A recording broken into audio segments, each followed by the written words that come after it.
We are going through what looks like a global decrease in the birth rate.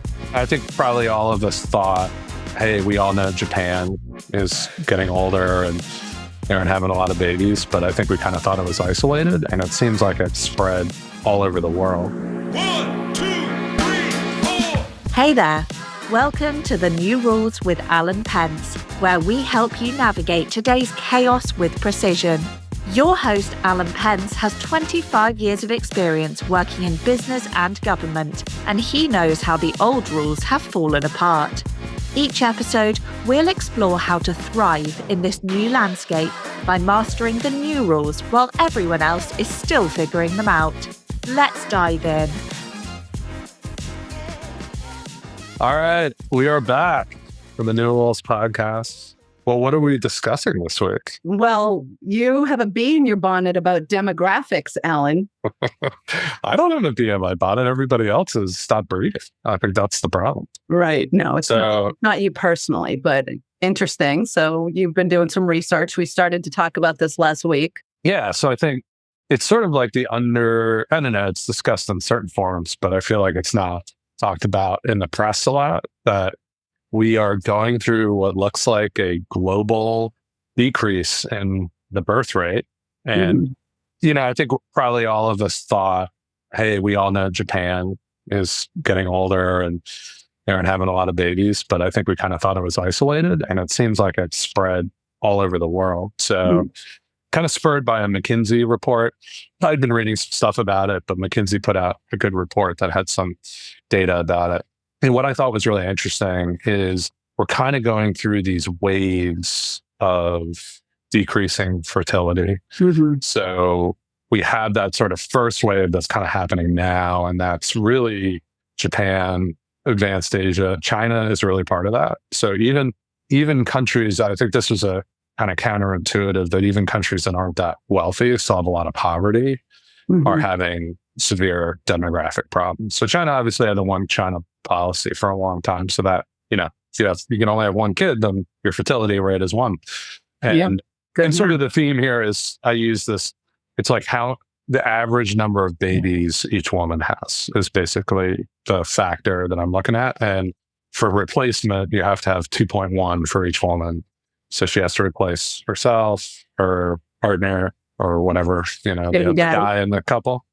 And then 0.1 of all the other people who die before they become adults. So, and so 2.1 is replacement level. And, we're now at China, we're in 1, South Korea, we're at 0.7, I believe it's gotten down to.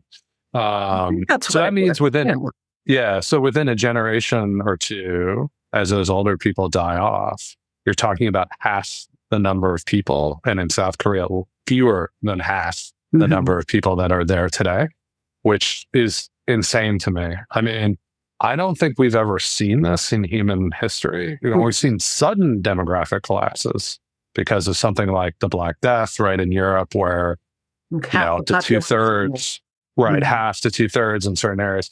But I think that people started having babies again right away, right after that ended. So that doesn't have the same flavor as this sort of what seems, obviously trends can change, but what seems like a long-term trend toward just lower population.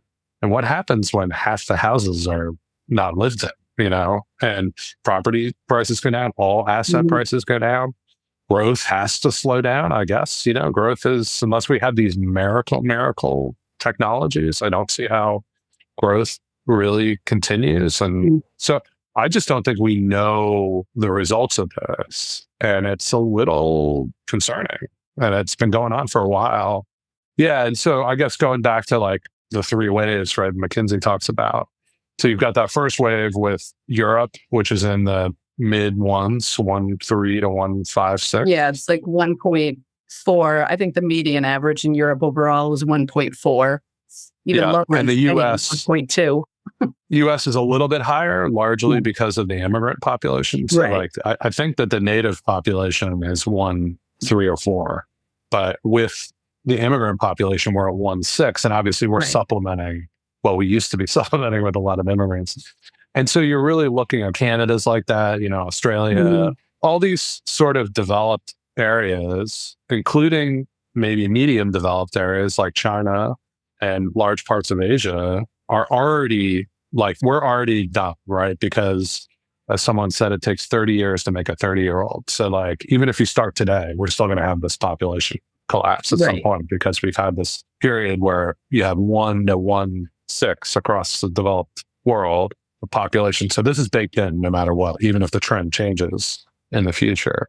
And so that's sort of happening now and will play out over the next generation. And then there are areas like the Middle East, India, Pakistan, what would you consider maybe a little less developed, or they had higher population growth, but they're really at replacement level or just below, and they seem to be trending down. So they see, another wave starting in the 2030s playing out. So they're probably going to hit in the 2030s what would you hit in the 2010s, 2020s, and then they're going to peak then and start going down over the next generation or two. So they got maybe one more generation of replacement level. So Sub-Saharan Africa, right? Right. So Sub-Saharan Africa is the one area that is still, a high level of fertility. I can't remember the average, but maybe it's 4.4 or something like that. Yeah, I don't. And so, but they're projected by, later in the century to be the third wave to peak in the 2050s, 2060s or something, and then come down. Although, to me, projecting out to 2100 is kind of crazy. But, the trend is down even in Sub-Saharan Africa. It's much farther, they're much higher base than we are. So what they see is this sort of three trends coming, overlapping waves, starting in sort of the northern developed world, going into these, kind of replacement level countries in the Middle East, Pakistan, India, kind of places. And then really by 2050, the only place at replacement level is Sub-Saharan Africa. So I started talking about you got your money in the US now, you're going to have to move it you're going to have to get those Dubai investments going by 2030. And God help you, by 2050, you're investing in Angola or Zimbabwe. So good luck with that. But so this is a huge, profound change, I think, for the world. And I don't think it's one, it's not one that you see the change today. You go to Tokyo, there's still a lot of people there. You go to Seoul, there's still a lot of people there. China, But the reality is that that's going to really, two things you're seeing is first of all, you have these big urban areas where everybody moves to from the countryside. So it kind of covers it up for a while. But so it's going to start showing it's probably already showing. And then over the next 10, 20 years, you're going to see the results. And some people think, I thought it was interesting. I didn't write about this in the article. I think Random Walk talked about this. And there's some other speculation that actually the global financial crisis marked the peak of increasing population in the West. And so it was really in 2008-9 that US, European, all those population, at least increases from the native-born population, capped off and started going down. So is there something where everybody has, Japan had their financial crisis in the 80s. That was when their population capped out. And so is there something where, you base your economy on all these people, getting, moving through the demographic stages. So they go from being dead weight with their kids to start consuming and buying a lot of stuff in their 30s and 40s when they're buying houses and furniture and educating their kids and all that kind of stuff. And once that stops increasing, there's still people going through it, but they're fewer each year. And maybe that causes this kind of deflationary financial crisis in each country. So that'll happen in the Middle East, and then it'll happen in Sub-Saharan Africa. So anyway, that's another thing that's kind of interesting. And it is a little concerning that a lot of these countries are going to hit that crisis before they even get wealthy. So if you think about India, China, I mean, Shanghai's wealthy, but the rest of the country's pretty poor still. It's a middle income country. India's still not even middle income. Right. Now they're still replacement level for a while, but are they going to get wealthy enough before this huge demographic change happens? And so, so I mean, that's sort of the basic philosophy or thought going on. But I guess because then, you wrote about things that you have been reading about, well, what can we do about it? Or what are some of the proposals or theories or whatever you want to call them? But I guess the question I had before is why, it's a rhetorical question to a certain extent, but why should people care? You sort of touched on, like, why should this be something that keeps people up at night? Yeah. You touched on it earlier, but. Yeah. So I think that, the one reason I cited is like, you're going to have a decline in asset prices because it's less demand to buy them. So particularly people who have a lot of wealth in their house, in 20 years, maybe that's not worth that much. So, like a decrease in wealth. But I think the real time bomb is the retirement and welfare systems and pension systems and these healthcare in these countries. So obviously everybody's not dying at once, right? They're living much longer as old people, and old people consume a ton of benefits, right? From pensions, retirement, and healthcare, right? So your healthcare costs are high early in life, they go way down, and then they go way back up, like even higher than they were. So you have these societies where the support ratio, so that's the number of workers per retiree, has been steadily declining for, since they were started, right? In the 40s and 50s, 30s, 40s, 50s. So like I said in the article, like when you started Social Security in the, whatever it was, the 30s, early 40s, there were thousands of workers for every retiree, right? Because there were very few people eligible at the very beginning. And then that quickly started going down and it was like 8 something for a while in the 50s. And then it got down to 4 or 5 in the 60s. And now we're down to 2.8, I think it is. Yeah, it is 2.8 for every person putting, Yeah. And so the US is doing a little better there with immigration, but you look at Europe, like within 10, 15 years, you're looking at below 2 people per retiree. Same in Asia. And worldwide, we're going from, 8 or 9 down to 4, something like that, 3.9, I think it was.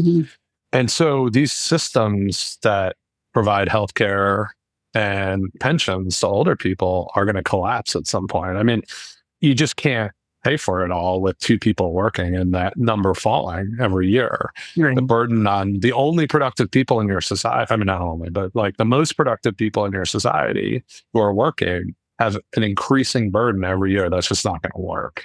So I think within 10 to 20 years, we're facing, maybe sooner in certain areas, we're facing massive problems with these retirement systems. And the young people just aren't going to be able to support them anymore. And so I think that's really the doomsday scenario, is what happens when old people don't get their benefits anymore. Yeah, we tell them, you got to go bag groceries part-time on Sunday afternoons, right? Before nap time.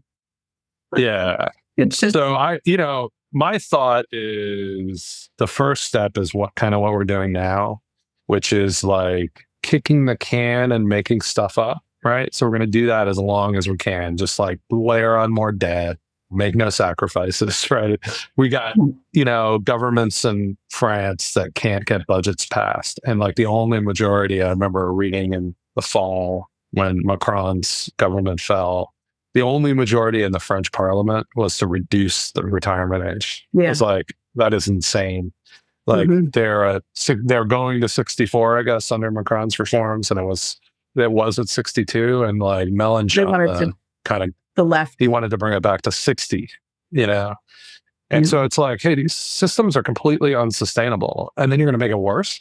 So I feel like we're still in the denial stage of it. I think, policymakers know that it's going to happen, but the real crisis probably isn't coming until after they're out of office. And, I don't think it's in 5 years. Maybe it's in 10, 15.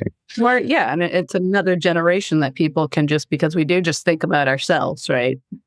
Like, why do I have to? My kid's not going to have to worry about this yet. So who cares? Right. Exactly. So I think that's the first thing that happens is just denial. That's sort of what we're in. I think phase 2 is probably stealing money from old people slowly, as I call it. No, I love that. Or Russell Napier actually said that. So that he's an economic historian, and so basically that means like inflating away the value of the benefits.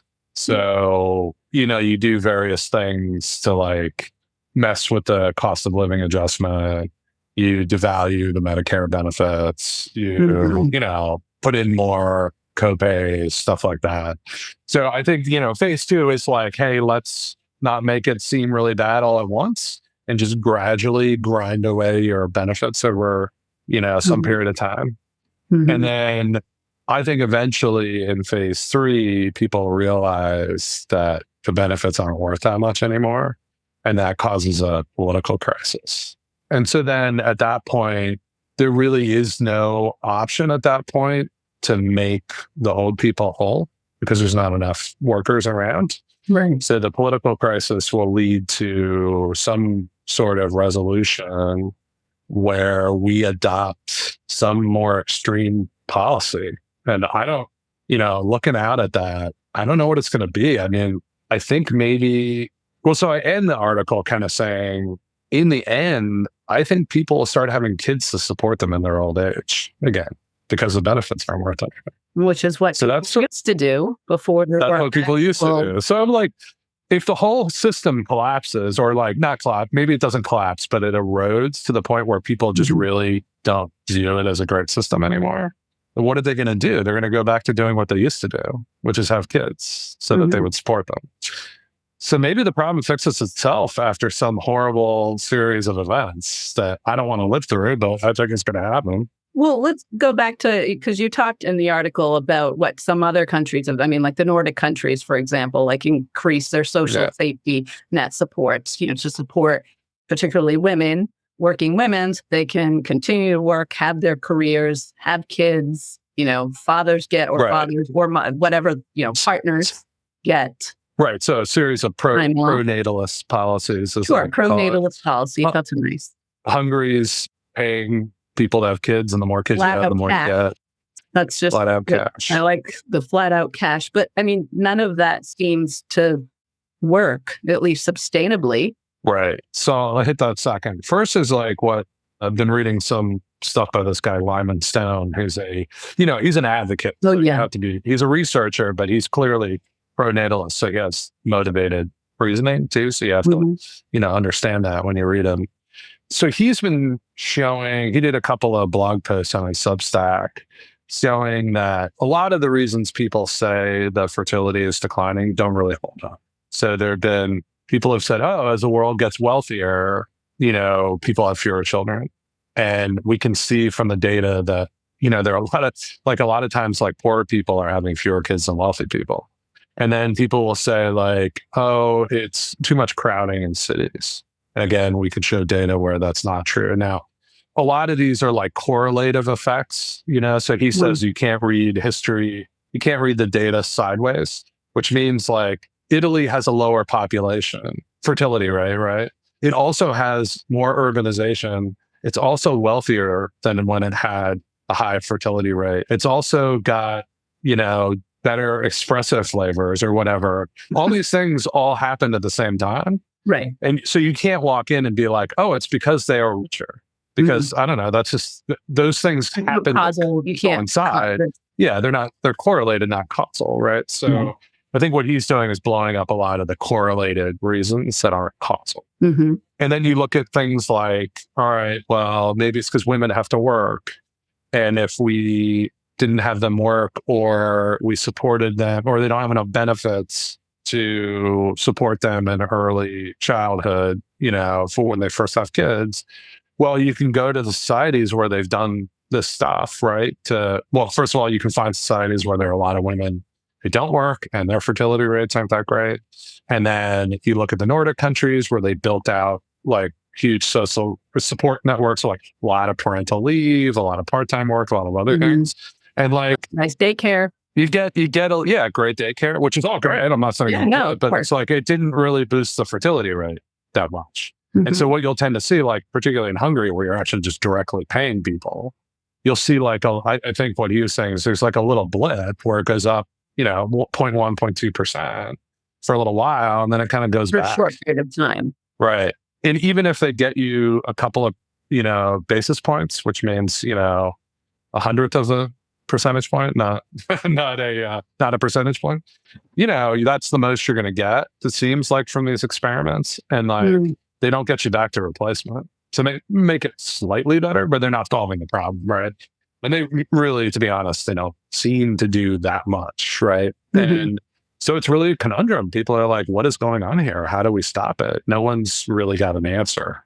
And I think we just have to say we don't know.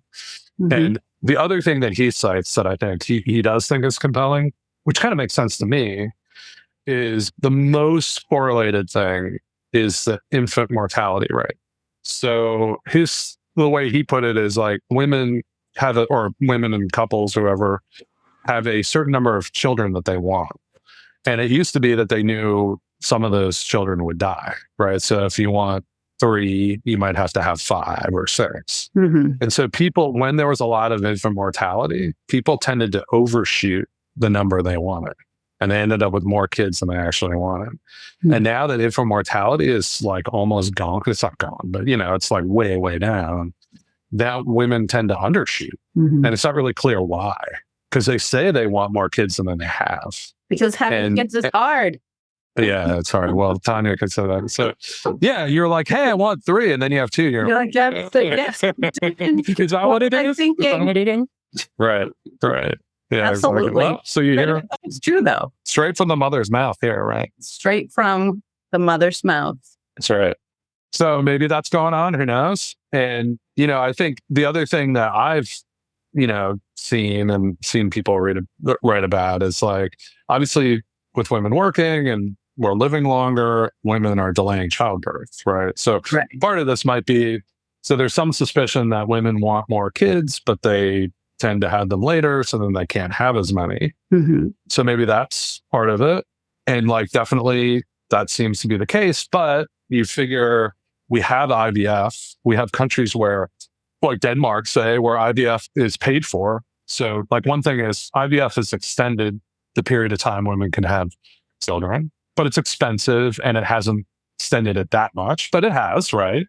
And we haven't seen any change in the demographic figures. I mean, yeah, that just doesn't seem to make, it's true what you're saying, but I don't know, it just doesn't seem to really explain it to me. I would. In what sense? In the sense, sure, like, yeah, now women have access to IVF, but even if all women had access to IVF, I don't think that it would make a significant difference. I think it's more. It doesn't. Yeah. So why? I don't know. I think if the reason were that you waited longer and then you couldn't have as many kids as you wanted because you had waited, then IVF should solve that problem, right? But it doesn't appear to have solved it. I think it's more economic. Maybe that reason is flawed. Yeah, I think it's more, at least in, say, a country like the United States. And the Europeans feel this, that, they whine about it even more. And they have a far greater social safety net. Everything's too expensive, lack of housing, unaffordable daycare, all the things that we, have heard about for a long time. I think that makes more sense to me. It does, although you'll find areas where people are poorer that have more fertility, right?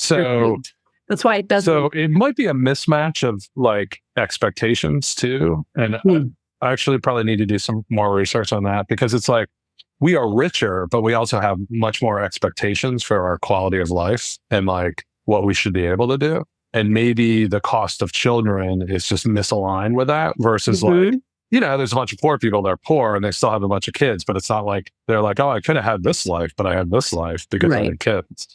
Right. So maybe there's something there where it's like, but it doesn't feel like when you go to societies where they subsidize that and make it easier that it makes any difference. They have lower fertility rates. Yeah, so it doesn't seem like that's the problem. Yeah. I don't know what it is. So then the other thing I didn't write about that he talks about, and again, I think he's I think the facts are there, but I think he has motivated reasoning, right? Probably more conservative, pro-family. And he said it's highly correlated with male wages. And so one of the biggest correlations for female fertility is male wages. Because basically, if you have a bunch of deadbeat guys that can't support the family, what good are they, right? So, and he says that men are sort of a form of insurance. So even if women work, it's like, hey, if I'm going to have kids with somebody, I want him to be able to like back up the family. Right. And if he can't, then what's the point, right? So why would he get married? So you see these falling levels of marriage, and generally you just see like, I don't know, what do you think? So I'd be curious, what's your take on the male wages? Well, the other, I thought was interesting. I read that. What's his name? That was the one. Yeah. I mean, it's very interesting because I was reading that and I thought at first, this is going to piss a lot of people off, a lot of women off. Like, lack of birth rates is tied to male wages. And, because you can just hear all. Right. Oh, so we have to pay men more so I can have babies? Right? Yeah, like, I mean, we don't even have to, get into that. But then if you actually read what he's saying, you're like, this makes a little bit more sense, even from an evolutionary perspective. He's like, women used to be out there contributing, let's call it, the household meal back in hunter-gatherer times as much as men. So it's not that women need men, but we need them sometimes, or, we need them sometimes during... What's the point of them if they don't provide the stick? Right. When we're pregnant and we're actually, nursing, there are times when, yes, you need that backup. So the way he framed that as men as an insurance policy was very interesting to me. And it didn't piss me off as much as I thought it was going to. Now it's going to piss off like all the men's rights advocates. We're just an insurance policy. Right. No, exactly. But it's interesting. I do encourage listeners to read it because, you do have to, you have to read it. Yeah. Search Lyman Stone on Substack. I can't remember what the name of the blog is, but it's good. And it's paywalled, but he does give you like a huge part of his article for free. So you can. There's a big chunk of it. But I do think that's compelling, male wages maybe.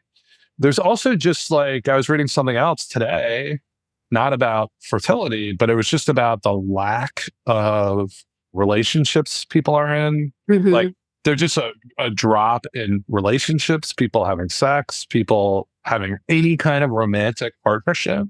So it just feels like what's going, there's something going on where maybe some of that's post-pandemic and maybe it's generational, but it does, so he doesn't really go into that. And I don't, but obviously if people aren't even having romantic relationships, how are we going to get kids? So he would say, men are horny brain. What did he say? Like men, with social media and men are more horny brains and the women are, Instagramming. So right. What is that? But then you think like, is that true everywhere? Like maybe across the developed world, maybe in China, but I don't know. So you can't say that there's like an American specific issue. Right. I mean, there could be, but obviously it's happening everywhere and it's happening worse in other countries. So like you can't come up with these national sort of explanations. And like, what about societies where they have social media and they're still having a bunch of kids? Like what, so... like Africa has social media, right? And they're still more than reproducing. So just feels like you kind of get this sense, like you get why people aren't having more kids, but you also can't definitively show any evidence about consistently why that's happening. Right. It's a very elusive issue. I find it very intriguing. There's no hardcore research, right? There's no evidence to it, as you say. So I have a suspicion that we won't be able to fix it because we don't really understand what's happening. And I would guarantee that almost every policy proposed is probably not going to work. Yeah. So when he talks about male wages, I mean, people might not, I think it's important to explain why does he say male wages matter? Because again, women generally, we're making our own money now. A lot of women can provide. I mean, it's not easy. It's difficult, but women are working. Women can provide for themselves and their families. But even if they don't want kids, he's basically saying, why would you want to... I think that's right. ...be with a deadbeat who, is still living in mom's basement and is working at Chili's, right? It's just not attractive whether you want to have kids or not, So the male wage connection, I think it's also interesting. And it's not what I thought he was going to say, just reading the title. Right. So like, I mean, if the commander were some deadbeat and couldn't bring home the bacon, right? As cool and Catalan as he is, right? He still wouldn't be acceptable, right? He'd be a deadbeat. Yeah, he'd be a deadbeat. And he would say, you're such a hypocrite. You're like, I want to go out and do what I want to do. And I want to, you can't tell me what to do. But yet, if he weren't providing something, I mean, I'm going to be honest, if he were... Out the door with the commander. Right? That's why you have to set up That's why you have to set up the Handmaid's Tale so you don't have a choice. Right? I mean, it's interesting. Okay, so I did speculate on one policy I think would work preemptively, but I think it's so dystopian. I don't think we should actually do it. This is the incendiary part I was referring to. Are you talking about the marriage subsidy? Yeah, so I say, look, what's the ultimate problem here? The ultimate problem is we don't have enough workers to subsidize people's old age benefits. So I say, you don't have kids, you don't get old age benefits, or you don't get as much. Oh my gosh, yeah, that's a hard one. You have one kid, you get the Medicare hospital plan, but if you have two, you get the drug benefit, And like, obviously, I think that's a little bit of a Swiftian modest proposal kind of thing, but I don't think we would do that. But I think we will effectively do that because we won't make it a policy, but like I said, I think the system will get so devalued that you'll have to have kids to support you. And so we'll effectively have that policy, even though it's not explicitly adopted. Now, what about all the people, and I'll say women just because it's easier to say, what about the women out there who don't want to get married, or men who don't want to get married? But what about people who don't want to get married? The cat ladies and men. Yeah. Yes. Like, what about the cat ladies and the cat men, the cat dudes? Well, I think that they're in the ascendants, right? So it's like, that's why I'm saying the bet is long cats, short babies. Right? I love the title. or women, saying, Trish, I mean, women traditionally in a marriage, even in 2025 in Western society, bear the brunt of the domestic work, the parenting. What are you talking about, Tonya? I do everything. The emotional labor, Alan, the emotional labor, My nickname in the house is reading iPad, so that's my Native American name, reading iPad. Well, my wife doesn't answer cell phone. That's so serious. Yeah, no, I think it's true, right? So like, hey, look, I'm not here telling anybody what they have to do. I'm just saying, if people don't want to have kids, we're not going to have any babies. We're not going to have anybody to support us. So like, there's going to be a lot of dark stuff that happens as a result of that. So I think, the reality is I'm pro-human. I want us to have more people in the world. So, and I want the human race to continue. So instead of like picking through a dystopian nightmare of abandoned apartment buildings filled with now ownerless cats, we're going to have all these cats and all the cat ladies and guys will die. Right. And it's only J.D. Vance and his kids that will survive, right? So they'll be picking through these, cat-littered abandoned apartment buildings. So they won't even be filled with Haitian immigrants at this point. It'll be just cats. So be like a new pet cemetery, a new kind of pet cemetery. So I don't know. I mean, so obviously you can't go out and tell people they have to have kids. And I'm not sitting here telling people. I mean, look, I believe in the Arnold Kling. He's an economist. He has an awesome Substack too. And he always said, like, the real benefit of having kids is having grandchildren. And he's like really pro grandchildren, but you got to have kids to have grandchildren. You got it right. Sort of. Yeah. So I think that, I think the benefit is awesome. And I think you should definitely do it. But yeah, you can't force people, right? So, and it feels like you can't really incentivize people unless you get down to like hardcore, like, hey, you're not going to have any money when you're older. And, we should cover, I guess, like some of the things McKinsey was talking about we're going to have to do to try to deal with this until the system collapses, basically, is, first, I think they're saying, like, we're going to have to get old people to work more, right? And we kind of mentioned that earlier. And I think that's gotten limited. I think we will do that, right? But the idea is if you're going from 3-4 workers supporting a retiree down to below 2, I don't think the math works out for you to do 10 hours at Home Depot until you're 70, right? No, it means you're going to have to work full time until you're 75 or 77 or 80, right? Because people work not, getting the part-time job after retirement for a few hours. Right. You can see that in Somerville where we lived before moving here. I mean, the Market Basket, Market Basket. You see a lot of, I love that place. Shout out to the Basket. But, you see on the weekends, Go get your mother a cat. Go. Go. But you see like older people, on Sundays, like, and I mean, in their 70s, like bagging your groceries. I mean, there's something also a little sad about that, unless you think, oh no, he's just bored. Yeah, I mean, I think that's definitely happening. It's already happening, right? So I think the first stage is going to be people kind of working part-time later in life. And I don't think there's anything wrong with that. That's great. I mean, keeps you more engaged, gives you something to do, a social network outlet. Mm-hmm. I'm really suspicious of this, because that's not solving the problem. That's just going to make like a little percentage point difference. But, what they're talking about in the paper is like, productivity increases for old people. And look, to be honest, their productivity goes down because they don't adopt new techniques very quickly. Mm-hmm. And I just think like at some point they get tired and they're going to say, look, Joe Biden was only working till 4, right? So he was the president, for God's sakes. And he couldn't work all the time. So I think they're just going to opt to be poorer. And I think that sucks, but I think that's what's going to happen. It's like they're going to have to do some amount of work to keep going, but I think they're slowly just going to opt to be poorer over time. And that's what used to happen, right? Yeah. So I think that's one result that we're going to see. And I just don't see, I guess some people think like AI will come in and supplement what older people do enough to improve their productivity. Yeah, I mean, there'll be some benefit. But that's tough. I mean, people are, younger people my age have a hard time. Right. Really. Yeah. I mean, change is hard and AI is still new and scary. Imagine your 70-something-year-old grandpa. Yeah, exactly. No. Trying to disrupt. I mean, I can't even imagine you trying to use AI. I know, right? last week I was Googling it. No, I'm kidding.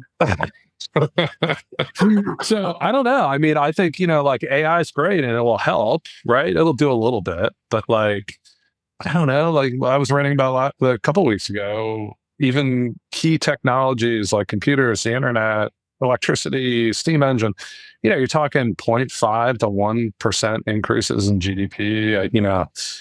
I don't think we've seen productivity really grow outside of, I don't know, like, I guess like in China, when you have someone who starves the population and doesn't educate them for 30 years, you can like get a lot of productivity real quick. But in an advanced society, you're going to see 0.5% increases. And when you're talking about massive population collapse, it just doesn't seem like it's up to the challenge of solving the problem in any kind of time frame that would help. So, yeah, I think this is one of my more pessimistic conclusions. So my base case is we just go along, growth slows, older people get poorer, the burden on younger people gets worse, and we're living in a definitely maybe not as great a world as we could, right? Maybe it's better than now, but I don't think it's anywhere near as good as it could be if we were able to solve this problem. But then there's a part of me that's like, yeah, but all trends change. And just like you don't know why the fertility rate went down, maybe it'll go back up and you don't know why. And we won't know why. Yeah, and you won't know why. I mean, there are those out there that will be happy. The decline in population, there are those out there who'll be like, where this is going to be good for the planet.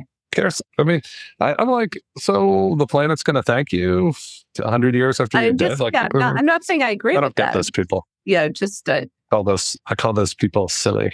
Silly people. Yes. No, I think that's a common refrain from young people who don't understand the implications of what's coming.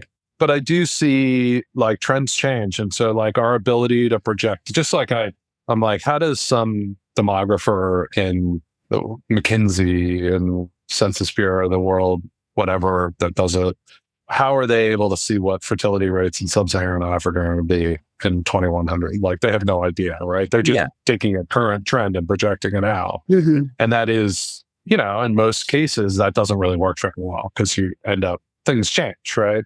And so projecting out, extrapolation is, again, Russell Napier always said that that's what gets you in trouble. And so it could be the trend just changes. And if we just get a couple of generations, a generation or two, but you have a big generation coming behind it and it's growing again, maybe that's much more recoverable, right? That's a blip more than a long-term shift. It also could be that we all live forever and have our our consciousness loaded up to one of Elon's robots. That's something we could look forward to. Yes, I look forward to being a metal robot and being invincible. Yeah, absolutely. So, I mean, that could happen too. And, if you have huge increases in lifespan, you don't have as many people dying. Now, it would also have to come with the ability to work so we can produce things. Right. I don't know. I don't see, I think we would have to look to other parts of the world. I don't see anything changing in Western countries. I think it's going to get worse and worse, as all of this is pointing out. But because, it's not like we're doing things, at least in the US, we're not on a trajectory to increase incentives or, social safety nets and supports to make people want to. Well, so I think the US probably has the best strategy, which we are currently in the middle of destroying. Not destroying. I mean, we go through waves, right, of immigration. Yeah. So I don't think anything that's happening now is permanent, right? Right. So, as I said, in 2018, immigration was super popular, right? And so now it's not. And in 2 years, after we see kids in cages and people, hardworking people getting deported, we'll probably be sympathetic again. And I'm not saying anything political about how we do immigration or how much, whatever. That's a political process. But the reality is the U.S. is able to import and integrate workers in a much better way than Europe can. Yeah, right. Absolutely. And for whatever reasons. And it just feels like Europe is, in Asia, Japan, they have gotten more immigrants. But I mean, talk about a racist society. I mean, come on. And China has similar issues. So I just don't see immigration being viable for a lot of these cultures. Or maybe it becomes viable at some point, but it's after the system is completely broken. Yeah, way down the road. That's, I don't go look at what's happening in Germany right now. So, and I know you live in Spain, so you know better than I, but it just doesn't feel like Europeans they'd probably rather just get poorer than have a bunch of immigrants come in. Is my take. Yeah. That's what's happening. So, I mean, I'm like, it feels like that's the policy you chose, right? I know you live there, so you don't want water cannons in your window, but I do feel like that's sort of the choice. And they're closed. So that's right. That's good. So it feels like that's where we're going. And my hope is we're just wrong about the long-term projections. Or there's this technical solution where people live longer and they're much more productive. And then you don't need as many babies, right? So those are the real only hopes, but I see nothing right now that looks like it's going to stop it. Yeah, I wonder what other people thinking about this, if they are. What would people say to some of these proposals? Well, I mean, I think you see the proposals, right, that are out there. So you got Orban is the only one in Europe doing anything. It's not working. The Scandinavian countries have done a ton on the social support side. It's helped a little bit, not working. Other people are just ignoring it, and I don't think it's in the zeitgeist of the population. It's not something you read about. These kind of slow bleed problems that happen over a generation or two just don't get the attention. But I don't know, maybe at some point it becomes like a climate change type of issue. But I do think progressives don't like the issue because it feels pro-family and kind of conservative coded natalism. And Livingstone certainly seems like a conservative.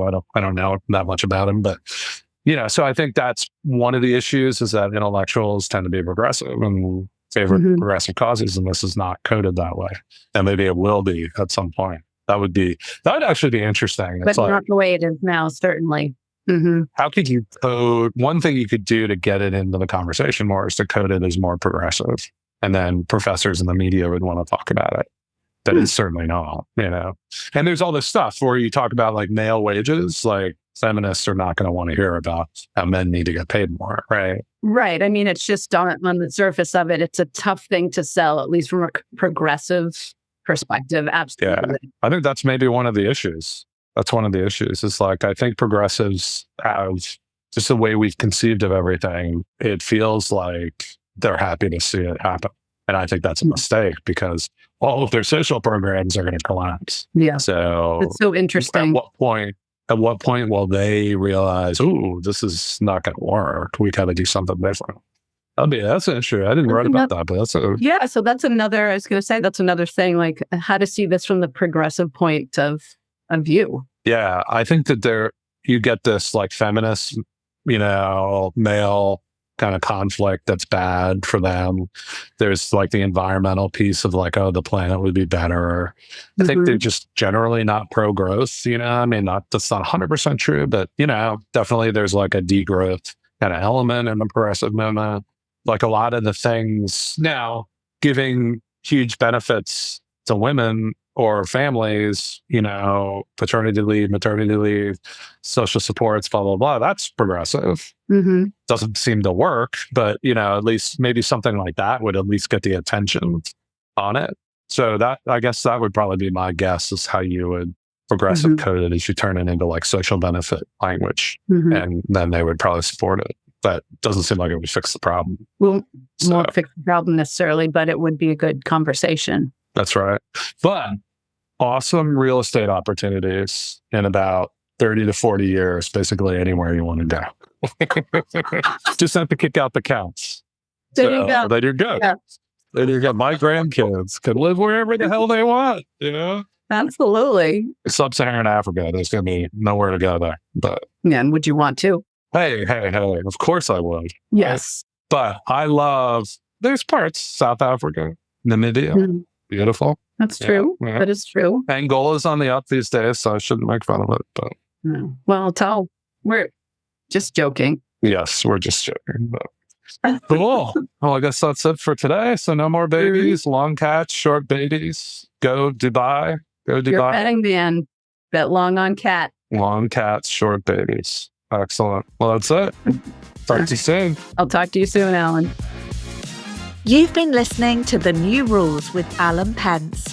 For more insights on mastering the new game, follow @apentz, that's APENTZ, on X, and make sure to subscribe to the podcast so you don't miss a single episode.